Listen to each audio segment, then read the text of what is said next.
1절에서 12절.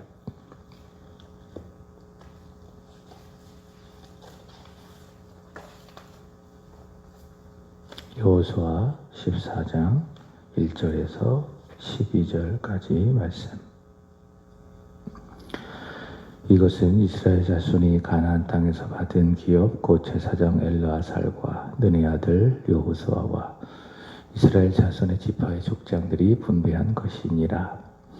여호와께서 모세에게 명령하신 대로 그들의 기업을 제비 뽑아 9지파와 반 지파에게 주었으니 이는 2지파와 반 지파의 기업은 모세가 요단 저쪽에서 주었으며 레위 자손에게는 그들의 가운데서 기업을 주지 아니하였으니 이는 요셉 자손이 므낫세와 에브라임의 2지파가 되었음이라.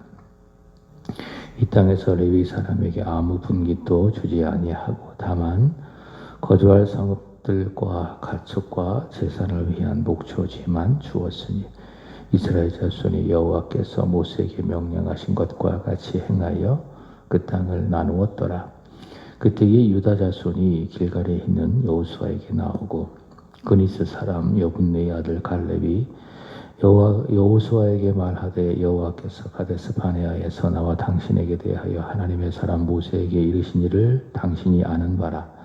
내 나이 40세에 여호와의 종 모세가 가데스 바네아에서 나를 보내어 이 땅을 정탐하게 하였으므로 내가 성실한 마음으로 그에게 보고하였고 나와 함께 올라갔던 내 형제들은 백성의 간담을 돕게 하였으나 나는 내 하나님 여호와께 충성하였으므로 그날에 모세가 맹세하여 이르되 내가 내 하나님 여호와께 충성하였은즉 내 발로 밟는 땅은 영원히 너와 내 자손의 기업이 되리라 하였나이다.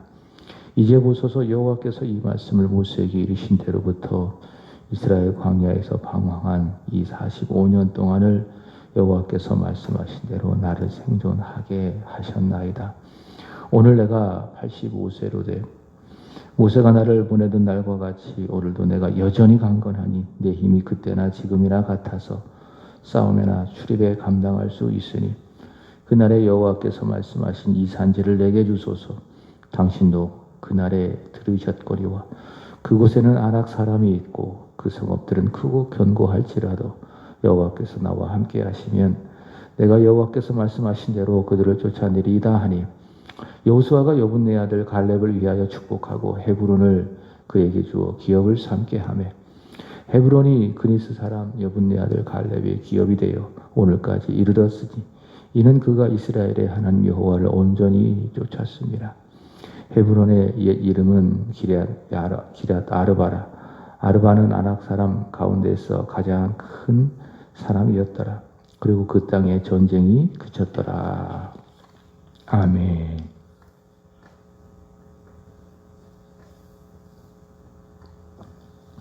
오늘 읽을 말씀은 여호수아 14장, 15장, 시편 146편, 147편, 예레미야 7장, 마태복음 21장. 오늘 말씀의 제목은 하나님 의지, 하나님 의지.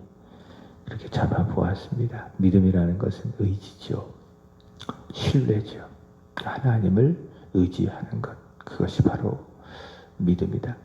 믿음에 대하여 다양하게 정의를 내려볼 수가 있겠죠. 예수를 바라보는 것이다. 하나님을 사랑하는 것이다. 기도하는 것이다. 오늘은 하나님을 의지하는 것이다. 그것이 바로 믿음이다. 근데 그런 믿음의 관점을 가져보시는 겁니다. 읽은 본문 여호수아 14장 1절부터 5절 말씀은 어제 12장에서도 확인을 했지만은 요단을 중심으로 해서 좌측이죠. 서쪽 땅의 분배를 말씀하고 있습니다. 어제 읽은 12장의 내용에서 땅 분배가 끝이 났지만은 오늘 말씀을 통해서 다시 보충을 해서 그 서편 땅을 분배한 내용을 전하는 겁니다. 그러니까 반복하고 보충하고. 동편은 그때로부터 40년 전에 모세가 르우벤, 갓, 므낫세 반지파에게 분배를 했고요. 서쪽 땅을 분배하는 원칙이 있습니다. 1절고 2절, 1절, 2절 말씀을 보시면은 여호수아 제사장 엘르아살 그리고 이스라엘 지파의 족장들이 2절의 말씀을 보시면은 여호와께서 모세에게 말씀하신 명령을 따라서 자 어떻게 분배를 하는가? 제비를 뽑아서 그 서편 땅을 분배를 한다. 이는 땅 분배의 공정성을 유지를 하면서도 동시에 최종 결정은 하나님이 하시도록 하는 방법입니다. 그래서 이렇게 내려진 분배에 대하여 각 지파는 이것이 불공정합니다. 그런 말을 할 수가 없는 것이죠. 만약 여호수아를 중심으로 해서 그 지도자들이 자신의 생각을 따라서 이 땅을 분배를 했다면 왜 우리 지파는 이렇게 줍니까? 저 지파는 저렇게 주었는데 라고 하는 그런 불평과 또 원망들이 있을 수가 있습니다. 그렇지만 하나님께서 명령하신 것에 따라서 제비를 뽑으니까는 그 결과에 대해서는 이것은 하나님이 하신 겁니다. 적든지 많든지 그것은 하나님께서 우리에게 주신 것입니다. 이렇게 받아들이니까는 거기에 대하여 불공정하다 말할 수 없고 또 불평할 수가 없는 거죠. 땅 분배는 여호수아를 중심으로 하지만은 그러나 하나님이 하시는 겁니다. 하나님의 명령에 따라서 하고 또 제비를 뽑아서 하고 하나님이 하시는 겁니다. 나와 우리 교회도 마찬가지입니다. 모든 결정을 먼저 할 때에 점검해야 될 것이 있습니다. 그것은 무엇인가? 이 일이 하나님의 말씀의 정신에 합당한가? 자, 특별히 하나님 말씀의 정신 중에 가장 중요한 것이 있죠. 고린도전서 10장의 말씀. 너희는 먹든지 마시든지 무엇을 하든지 다 하나님의 영광을 위해서 하라. 그래서 우리가 무슨 일을 할 때 또 그 일에 대하여 결정을 할 때 이 일이 하나님께 영광이 되는가 그렇지 않은가 이것을 확인해 보는 겁니다. 이것을 깊이 점검해 보는 것입니다. 그리고 그 일을 위해서 기도하는 것입니다. 말씀을 통해서 그것이 하나님께 영광이 되는 것인가 확인을 해보고 점검을 해보고 또 하나님께 기도를 하고 이게 모든 일을 결정하는 원리와 원칙이 되겠죠. 잠언 16장 9절의 말씀을 보시면은 사람이 마음으로 자기의 길을 계획할지라도 그 발걸음을 인도하시는 이는 여호와 하나님이시다. 하나님께서 모든 것을 인도해 주시는 겁니다. 내가 내 마음으로 결정하고 간다 할지라도 그것이 다가 아니다. 실제적으로 그 발걸음을 인도해 주시는 분은 여호와 하나님이시다. 그러니 늘 하나님 말씀에 내 결정을 점검하고 또 그리고 기도하고 그러니까 말씀과 기도는 모든 일의 기본이에요. 기본기예요. 말씀으로 점검하고 늘 기도하고 이게 믿음의 기본기이고 내 모든 일과 내 모든 인생의 가장 중요한 원칙이다. 6절 이하의 말씀에 보면 은혜가 되는 말씀이지요. 읽는 것 자체만으로도 참 좋다. 은혜가 된다라고 하는 그런 내용인데 유다지파 갈렙이 헤브론의 기업을 요구하고 받는 내용입니다. 갈렙은요 민수기 13장 14장에 등장을 했습니다. 그러니까 그때로부터 40년 전에 처음 등장을 한 사람입니다. 갈렙은 누구냐? 지금 그 여호수아가 그 이스라엘의 지도자 아니겠습니까? 그 여호수아의 좋은 동력자. 그가 이제 갈렙입니다. 바울에게 있어서 좋은 동력자는 누구인가 하면은 비록 2차 전도 여행을 시작하면서 서로 다투었지만은 그러나 바울에게 있어서 참 좋은 동력자는 누구인가 하면은 바로 바나바입니다. 바울의 복음을 잘 전할 수 있도록 뒤에서 보이지 않는 곳에서 잘 돕고 또 함께했던 좋은 동력자 바나바. 이 바나바가 없었더라면 바울이 그렇게 사역을 할 수가 있었을까? 그러나 바울이 그렇게 잘 사역할 수 있도록 뒤에서 힘을 주고 또 좋은 동력을 이루었던 동력자가 바로 바나바입니다. 사도행전 11장 24절의 말씀을 보면 바나바는 어떤 사람인가? 착한 사람이고 성령과 믿음이 충만한 사람이다. 이 바나바와 함께 이 구약 시대에 여호수아가 이스라엘 백성들을 잘 이끌어갈 수 있도록 보이지 않는 곳에서 여호수아를 도왔던 사람, 그가 누군가? 바로 갈렙이다. 그래서 말하고 싶어요. 갈렙도 역시 착한 사람, 성령과 믿음이 충만한 사람, 바나바처럼. 민수기 14장에 보면 모세가요, 가나안 땅 정탐을 위해서 12명의 사람을 보냈습니다.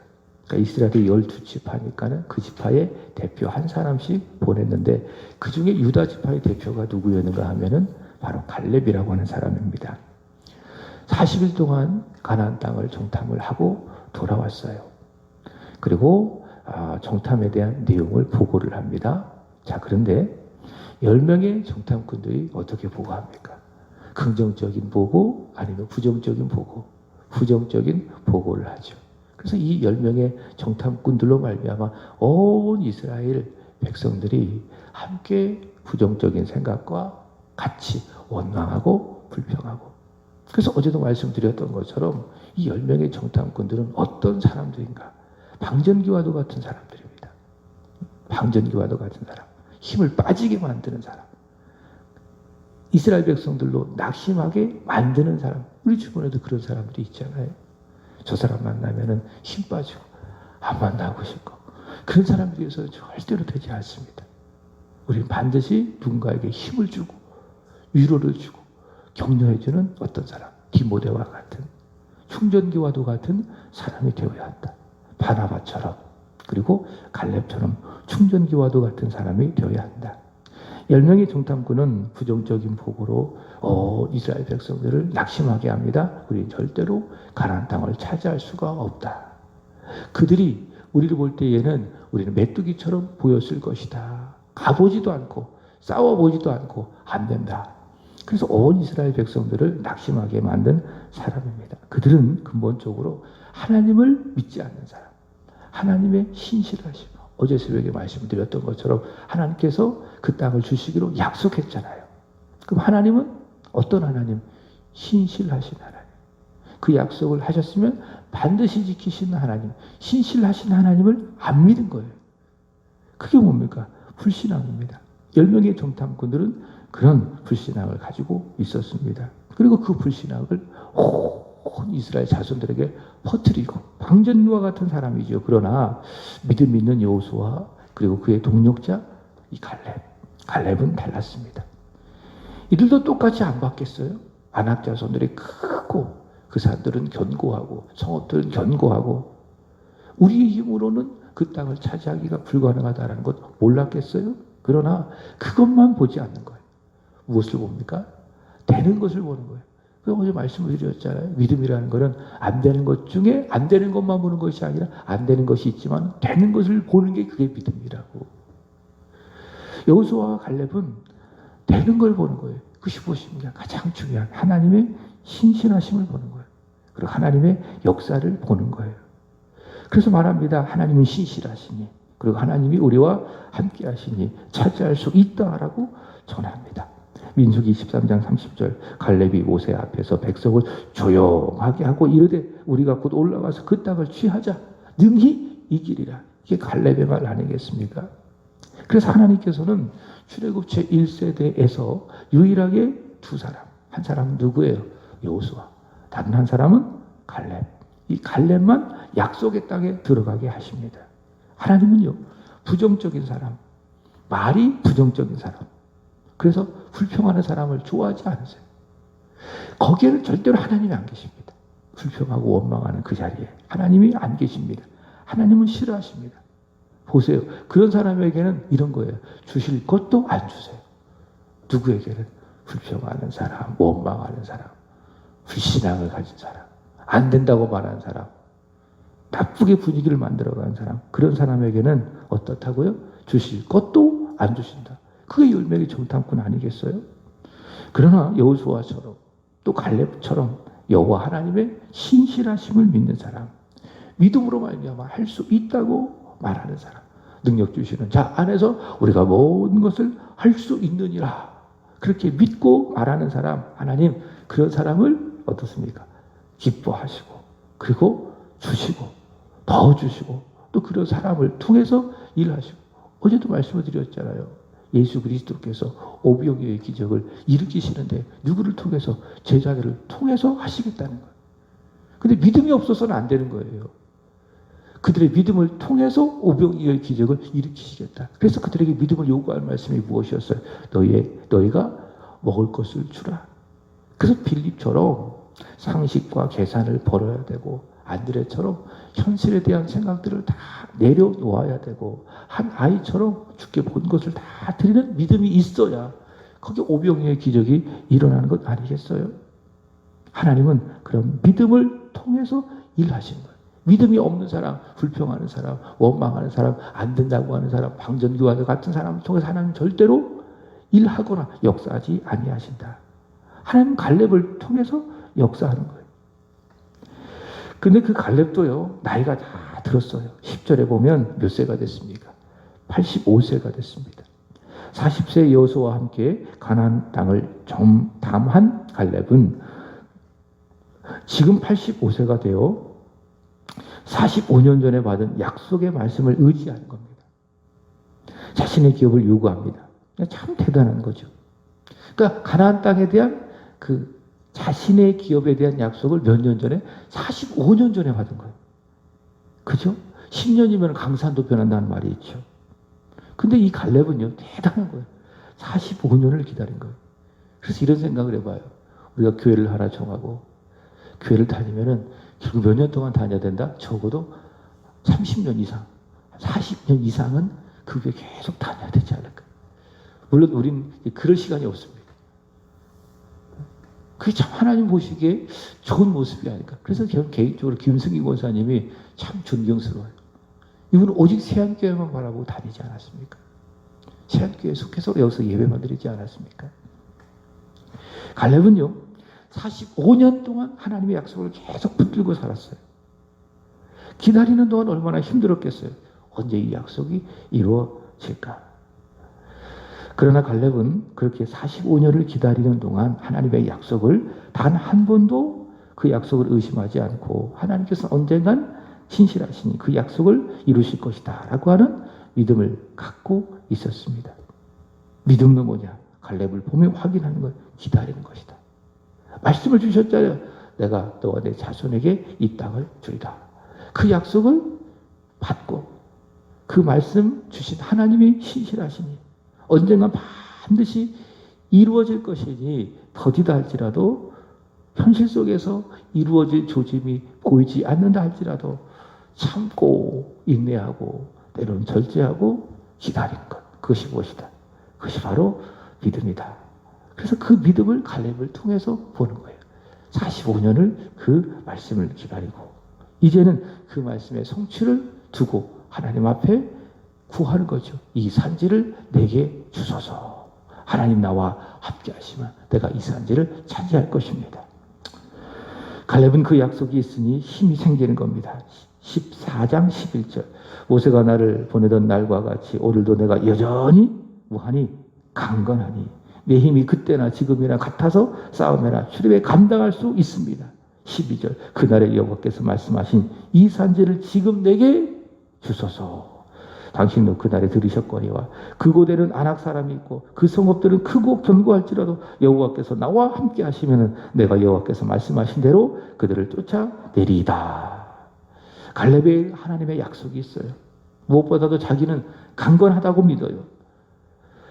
약속을 주신 하나님이 함께 하시니 이제는 때가 되었으니 약속의 땅을 얻어낼 수 있다고 말하는 겁니다. 이렇게 말할 수 있는 이유, 갈렙의 믿음이지만은 어떤 믿음입니까? 하나님 의지, 하나님을 철저하게 의지하는 그런 믿음이 있기 때문에 이런 말을 하고 있습니다. 하나님을 의지하니 문제될 게 아무것도 없습니다. 아직 땅을 받지 못하는 기나긴 시간도, 나이가 들어 노쇠한 자신의 몸도, 또 거기 아낙 사람들이 있고 그 성읍이 크고 견고할지라도 그거는 어떤 것도 문제가 되지 않습니다. 왜? 하나님 의지하니까. 하나님 나와 함께 하시고 나는 하나님을 의지하는 그 믿음 있으니 아무런 문제가 되는 겁니다. 그러니 담대히 외치는 겁니다. 이 산지를 내게 주소서. 이 산지를 내게 주소서. 하나님 의지하는 자에게 무엇이 무서울 것이 있겠습니까? 나이가 많이 든 것, 그 사람들이 강한 것, 그 성읍들이 견고한 것, 아무것도 문제가 되지 않는 거예요. 하나님이 함께 하시는데 무슨 문제가 되겠어요? 그리고 사실은 하나님을 철저하게 의지해 왔는데, 지금도 의지할 것인데 무슨 문제가 있겠느냐라고 하는 사실이에요. 날이 저물어가고 빈들이라 할지라도 무슨 걱정이 있겠어요? 우리 예수님 거기에 계셔서 무리들을 불쌍히 여기셔서 먹을 것인데, 그분만 의지하면은 걱정, 두려움이 아무것도 없는 것입니다. 믿음은 뭐예요? 하나님을 의지하는 거예요. 하나님을 의지하기를 바랍니다. 하나님을 의지하고, 그리고 그 하나님을 의지함으로 말미암아 내게 주어진 모든 일들 내가 할 수 있다, 내가 이것을 넉넉히 감당합니다, 그렇게 말하는 저와 여러분 되기를 축복합니다. 시편 146편 3절 5절은 이렇게 이야기합니다. 이렇게 이야기해요. 3절, 귀인들을 의지하지 말라.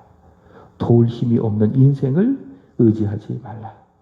그의 호흡이 끊어지면 흙으로 돌아가서 그날에 그의 생각이 소멸하리로다. 야곱을 자기의 도움으로 삼으며 여호와 자기 하나님에게 자기의 소망을 두는 자는 복이 있도다. 세상 의지하지 말래요. 사람 의지하지 말래요. 도울 힘이 없는 인생도 의지하지 말래요. 왜? 그들은 죽으면 끝이다. 호흡이 끊어지면 흙으로 돌아가고 그들의 생각도 다 소멸한다. 여러분, 세계의 최강 나라 중에 한 나라가 일본 아닙니까? 근데 그 일본의 한 국가의 지도자가 총 한 방에 세상을 떠났잖아요. 그죠? 막강한 힘을 갖고 있는 사람입니다. 그가 일본의 총리였지만 아베. 그러나 죽어서도 그는 일본의 모든 정치계를 이렇게 계속 잡고 있었던 소위 말한 상황 역할을 했대요. 총 한 방에 세상 떠났잖아요. 막지도 못하고. 그게 세상이에요. 그게 인생이에요. 그 호흡이 끊어지면 흙으로 돌아가고, 그가 죽었으니 그의 생각도 소멸할 수밖에 없는 거예요. 그런데 그런 사람을, 그런 세상을 의지한다고 하는 것이 얼마나 어리석은 일입니까? 그러나 누가 지혜로운 사람입니까? 누가 복 있는 사람입니까? 하나님. 야곱이 하나님을 내 도움으로 삼고 그 하나님께 소망을 두고 의지하는 사람이 지혜로운 사람, 믿음 있는 사람. 하나님을 의지해라, 이렇게 말씀하고 있는 것 아니겠습니까? 예레미야와 마태복음 21장은 하나님을 의지하지 않는 자의 불신앙을 소개합니다. 그것은 무엇인가? 위선이에요. 그러니까 하나님을 의지하는 사람은 정직합니다. 그러나 반대로 의지하지 않는 사람, 여러 가지 측면이 있겠지만 그 중에 하나가 무엇이냐? 겉과 속이 다르다. 위선이다. 예레미야 7장 9절, 너희가 도둑질하며 살인하며 간음하며 거짓 맹세하며 바알에게 분향하며 너희가 알지 못하는 다른 신들을 따르면서 10절, 내 이름으로 일컫는 받는 이 집에 들어와서 내 앞에 서서 말하기를 우리가 구원을 얻었나이다 하느냐? 이런 이 모든 가증한 일을 행하려 함이로다. 하나님 앞에 기도하는 거예요. 우리에게 구원을 달라 기도하는 거예요. 근데 속으로는 뭐예요? 간음하고 살인하고 도둑질하고 우상숭배하고. 이게 뭡니까? 겉과 속이 다른 하나님 앞에서의 위선이죠. 사랑하지도 않으면서 사랑하게 해주세요. 사랑합니다. 이게 뭡니까? 겉과 속이 다른 위선 아니겠습니까? 마태복음 21장에 보면 당시 유대인들 예배하는 성전 그 안에서 매매합니다. 거짓과 위선이죠. 특별히 당시 유대교 지도자들 열매 없이 가지만 무성한 무화과 나무처럼 겉은 화려하지만 예수님을 믿지 않는 악함이 있었습니다. 결국 예수님을 십자가에 못 박아 죽이는 위선의 결과를 낳았습니다. 자, 이런 위선이 있는가? 왜 이런 위선이 있는가? 원인들이 있겠지만 하나님을 신뢰하고 의지함이 없기 때문에 이런 위선이 있는 것이 아닌가라는 결론을 내려봅니다. 말씀을 마칩니다. 겉과 속에 다른 위선적인 신학을 버리고 진심. 저는 개인적으로 우건사님이 믿음이 좋은 게 겉과 속이 다르지 않고 순수해서 좋아요. 어제도 이제 기도하셨는데 이게 아주 순수한 기도 아닙니까? 하나님이 그런 우건사님의 기도를 좋아하시는 거예요. 막 꾸미려고 하지도 않고 순수하게 그 마음을 솔직하게 하려는 그런 기도를 하나님이 좋아하시는 거예요. 하나님이 그런 기도를 좋아하시는 거예요. 위선을 버리고 바르고 참되게 진실하게 하나님 의지하고 하나님께 기도하고 하나님께 감사하며 살아가는 오늘 저와 여러분 되기를 축복합니다.